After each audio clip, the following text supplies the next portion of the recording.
V domžalskem športnem parku dvoboj domače ekipe proti vodilnemu Mariboru. Obe ekipi sta v tem drugem delu prvenstva v dokaj solidni formi. Maribor je nanizal nekaj zmag in je zdaj spet nekoliko bolj odlepljen od Kopra. Prva akcija tekme za Domžale. Prosti strel za domače je izvajal Uroš Korun, na pravem mestu Handanović. Potem pa že 23. minuta, žoga pred vrata in najvišje je bil Jean-Philippe Mendy, ki je popeljal Maribor v prednost z 1:0. Že 12. gol v tej sezoni nogometaša Maribora, ki je v zadnjem času v izjemno dobri formi. Naslednja priložnost za domače Domžale, nekoliko nespretno je žogo izbil Milec, na pravem mestu je bil Maksimović, ki pa ni najbolje streljal in žoga je končala v naročju gostujočega vratarja. Še ena akcija Domžal, ki so zahtevali prekršek v kazenskem prostoru, a sodnik Skomina 11-metrovke ni dosodil.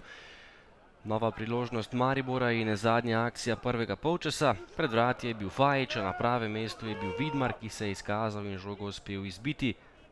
V drugem polčasu prva akcija Domžal, na pravem mestu vendarle Handanović.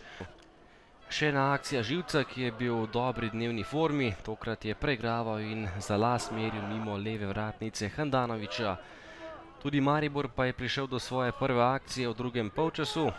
Do žoge je prišel po podaji Cvijanovića Fajić, prava bomba Nusmirja Fajića, prečka pa je tokrat rešila Nejca Vidmarja.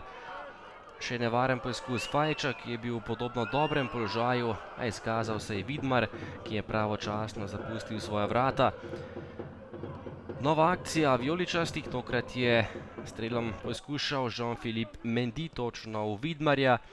Svojega dne pa ni imel Nusmir Fajić, zapravil je še eno priložnost in meril točno v domačega vratarja. Potem pa vendarle kazen za zapravljene priložnosti Maribora proti napadom Domžal in na pravem mestu je bil Živec, ki je zadel za 1:1 po podaji novinca med elito Aladina Šišića.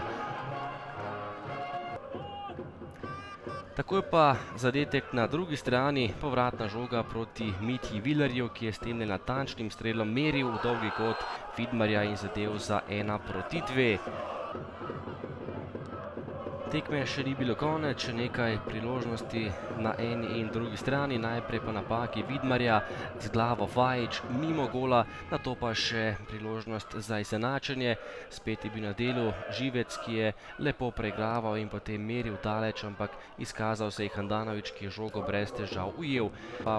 Na koncu vendarle zmaga Maribora, ki je vodil že z 1:0, na koncu pa slavil z 2:1.